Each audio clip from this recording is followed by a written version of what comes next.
लीलावती का परिवार बहुत गरीब था। उसका बेटा अभिजीत और बहू ममता वैष्णो माता के दर्शन करके अपने घर वापस आ रहे थे। तभी झमाझम बहुत जोरदार बारिश होने लगी। आसमान में बिजली कड़कने लगी। माँ, जल्दी से चलो वरना हमारी ट्रेन छूट जाएगी। हाँ बेटा, माता रानी के दर्शन तो हो ही गए हैं। आने वाली संतान के स्वागत में ऊपर वाले ने बारिश भी बहुत तेज कर दी है। अब जल्दी से हमें घर पहुंचना होगा क्योंकि डिलीवरी किसी भी समय हो सकती है। माँ, मैंने तो पहले ही कहा था कि डिलीवरी का वक्त है, अभी इतनी दूर जाना ठीक नहीं है, पर आप लोगों ने मेरी बात मानी ही नहीं।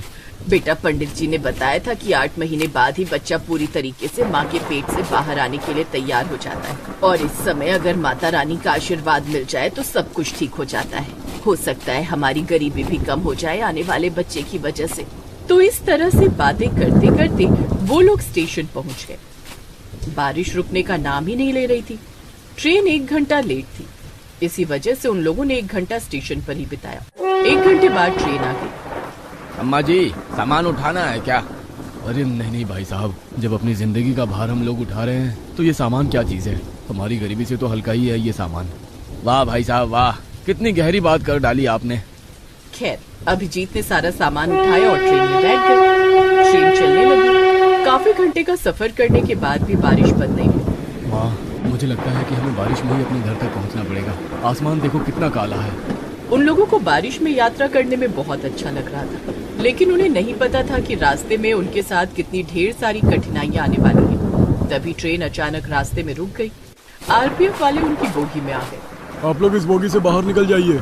आगे थोड़ी दूर पर एक बहुत बड़ा ट्रेन हादसा हो गया है, जिस वजह से ये ट्रेन यहीं पर रोकी जा रही है। आप लोग यहीं आसपास होटल में रुक जाइए।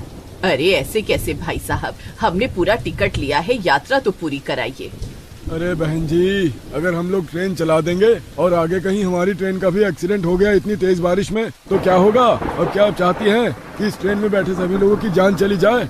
अरे माँ, भाई साहब बिल्कुल सही कह रहे हैं, कभी भी कोई बड़ा हादसा हो सकता है। सभी यात्री उस बोगी से बाहर निकलने लगे, लेकिन तभी अचानक ममता का पेट दर्द शुरू हो गया। माँ जी, मुझे लगता है कि वक्त आ गया है। बहुत जोर से पेट में दर्द हो रहा है। माँ जी कुछ कीजिए। बेटा, इस बोगी के अंदर तो ये लोग हमें रुकने नहीं देंगे। चल बाहर कोई जगह देखते हैं। वो लोग ममता को लेकर ट्रेन के बाहर निकल आए। माँ, अब क्या किया जाए? हमारे पास इतने पैसे भी नहीं बचे हैं कि किसी अस्पताल ले चले या फिर कोई होटल ले सके। सारे पैसे तो खत्म हो गए। तभी अचानक अभिजीत की नजर रेल की पटरी पर कहीं दूर पर पड़ी, जहाँ पर किसी बहुत पुरानी ट्रेन की बोगी खड़ी हुई दिख रही थी। कुछ लोग उसी डिब्बे के अंदर घुस रहे थे। माँ, वो देखो, सब लोग उस पुरानी बंद पड़ी बोगी में घुस रहे हैं। इस बारिश में हम गरीब लोगों के लिए इससे अच्छी रुकने की जगह कोई नहीं हो सकती है। चलिए जल्दी चलते हैं, फिर आगे सोचते हैं क्या करना है। कम से कम सबसे पहले बारिश से तो बच जाए। बाजी, अब मुझसे दर्द बर्दाश्त नहीं होता बाजी। अभिजीत ने थोड़ा सामान अपनी माँ को पकड़ाया और ममता को अपनी गोद में उठाकर तेज बारिश में भागता हुआ उस ट्रेन के डिब्बे के अंदर घुस गया, जहाँ पर बहुत सारे लोग पहले से ही मौजूद थे। अरे बहन जी, ऐसी कंडीशन में बहू को बाहर ले जाने की क्या जरूरत थी? बहन जी, अब क्या बताऊं मैं आपको, सब मेरी ही गलती है। आखिरी महीना चल रहा था और मुझे ही वैष्णो माता के दर्शन कराने थे अपनी बहू को। वो लोग सब बात कर ही रहे थे कि तभी ममता फिर जोर जोर से चीखने लगी। माँ जी, अब तो लगता है आपकी बहू की डिलीवरी इसी ट्रेन की बोगी में होगी। ऐसा कीजिए, जितने भी मर्द हैं वो लोग दूसरी बोगी में जाकर रुके। हम लोग जल्दी आप लोग को खुशखबरी देते हैं। बहू चिंता मत कर, हम सब तेरे साथ हैं। हम सब भी गरीब हैं और गरीबी की वजह से इस बोगी में रुके हुए हैं। उन लोगों की ये मदद देखकर अभिजीत और उसकी माँ लीलावती बहुत खुश हुए। अभिजीत और बाकी के आदमी दूसरी बोगी में जाकर ठहर गए। इधर सारी औरतों ने मिलकर ममता की डिलीवरी कर दी। उसका एक बेटा पैदा हुआ इस ट्रेन में। अभिजीत, बधाई हो, तू बाप बन गया। अभिजीत दूसरी बोगी में था। ये सुनकर वो बहुत खुश हुआ और उस बोगी में जितने भी आदमी थे वो भी बहुत खुश हुए।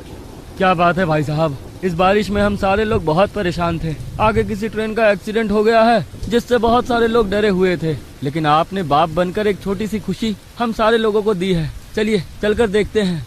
माँ, क्या हम लोग उस बोगी में आ सकते हैं? हाँ बिल्कुल।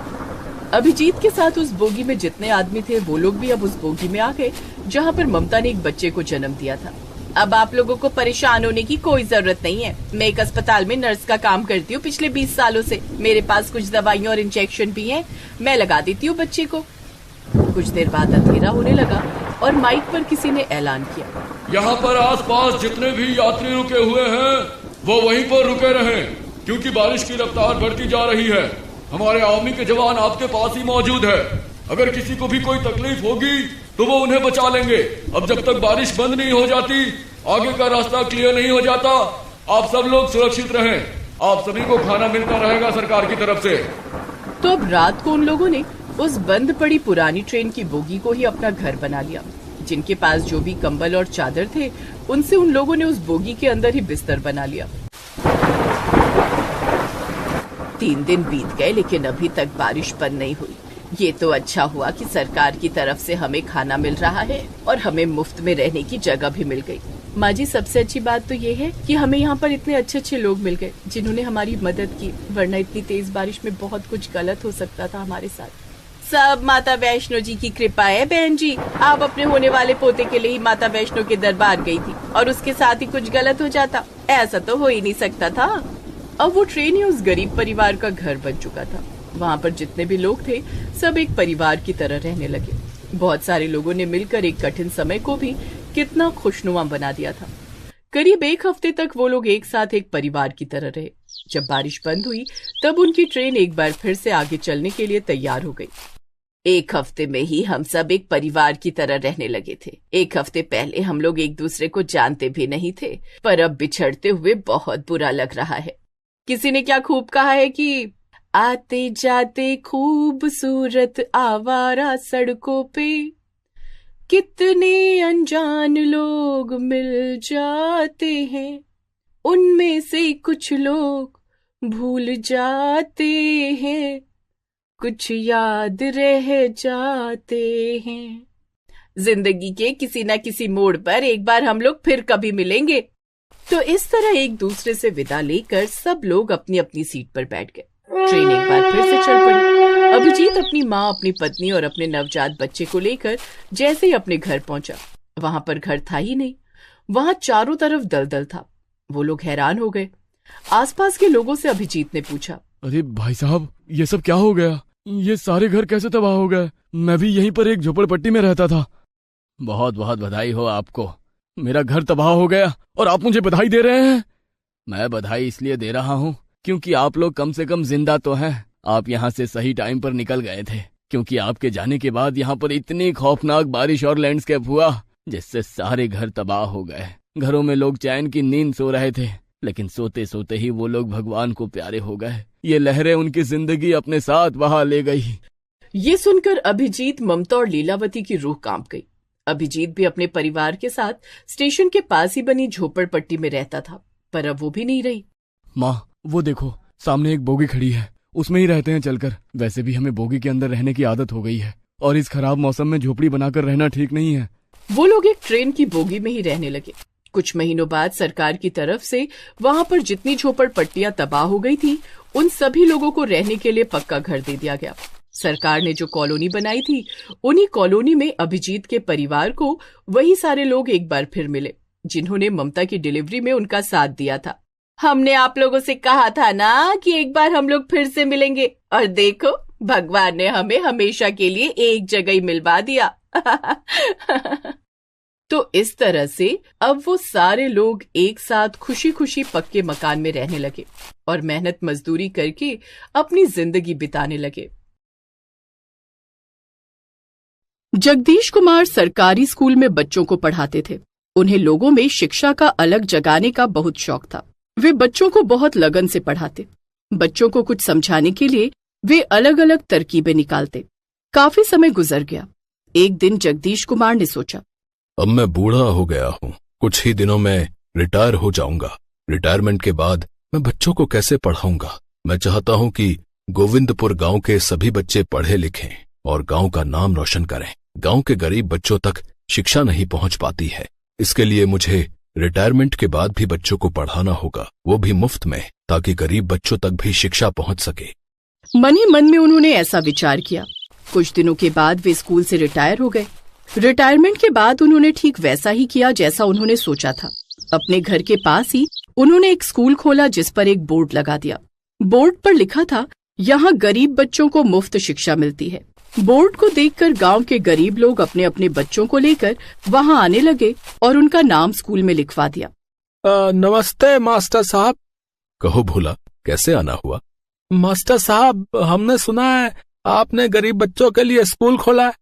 हाँ भोला, तुमने बिल्कुल ठीक सुना है। तो हमरे बिटवा का भी नाम अपने स्कूल में लिख लीजिए ना।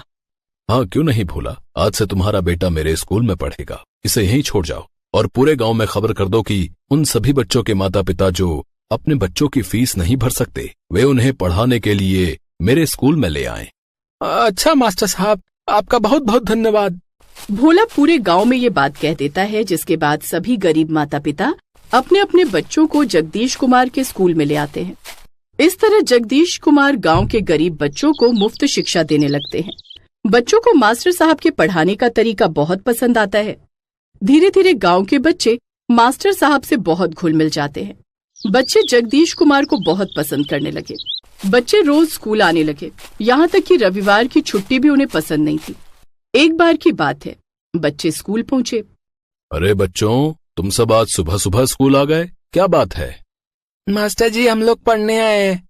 लेकिन आज तो रविवार है, छुट्टी का दिन है। तुम लोग खेलो कूदो, मजे करो, कल पढ़ने आना। नहीं मास्टर जी, हमें आज भी पढ़ाई करनी है, लेकिन आज हम सबसे पहले स्कूल की सफाई करेंगे। नहीं बच्चों, तुम लोग सिर्फ पढ़ाई में मन लगाओ। मास्टर जी, स्कूल तो शिक्षा का मंदिर होता है और इस मंदिर को साफ सुथरा रखना हमारा धर्म है। हमें ये काम करने दीजिए। इतना कहकर सभी बच्चे स्कूल की सफाई में लग गए। बच्चों का उत्साह देखकर जगदीश कुमार बहुत खुश थे। साफ सफाई खत्म होने के बाद उन्होंने बच्चों को पढ़ाया। इसी तरह धीरे धीरे दिन बीत रहे थे। मौसम बदलते रहे। बारिश का मौसम आ गया था। गोविंदपुर गांव नदी के किनारे बसा था, जिस कारण रोज थोड़ी बहुत बारिश हो जाया करती थी। एक दिन बहुत तेज बारिश होने लगी। आज तो मूसलाधार बारिश हो रही है। बारिश नहीं रुकी तो बच्चे स्कूल नहीं आएंगे, बच्चों की पढ़ाई रुक जाएगी। इधर बच्चे भी बारिश रुकने का इंतजार करने लगे, लेकिन बारिश तो थमने का नाम ही नहीं ले रही थी। 2 दिन हो गए स्कूल नहीं गया। जब तक मास्टर जी से पढ़ ना लूं, मेरा दिन ही पूरा नहीं होता। पता नहीं ये बारिश कब रुकेगी। इधर मास्टर साहब का भी बच्चों के बिना दिल नहीं लग रहा था। उन्होंने सोचा कि शायद कल तक बारिश रुक जाएगी। बारिश तो कल तक रुक ही जाएगी, बच्चे कल स्कूल जरूर आएंगे। लेकिन उनका अनुमान गलत निकला। दूसरे दिन भी बारिश नहीं रुकी। यहाँ तक कि 3-4 दिन बीत गए। बारिश नहीं रुकी, जिस कारण गांव के किनारे की नदी का जलस्तर भयानक रूप से बढ़ गया और गांव में बाढ़ आ गई, जिसमें कई पेड़ पौधे, यहाँ तक कि लोगों के मवेशी भी बहने लगे। मास्टर साहब के क्लासरूम में लगे बेंच और कुर्सियां भी बाढ़ में बहने लगी। ये देखकर जगदीश कुमार चिंतित हो गए। अब मैं बच्चों को कैसे पढ़ाऊंगा? सारी बेंच और कुर्सियां तो बाढ़ में बह गईं। लगता है गोविंदपुर गांव के गरीब बच्चों को शिक्षित करने का मेरा सपना अधूरा रह जाएगा। इधर बच्चे भी स्कूल न जाने के कारण परेशान हो रहे थे।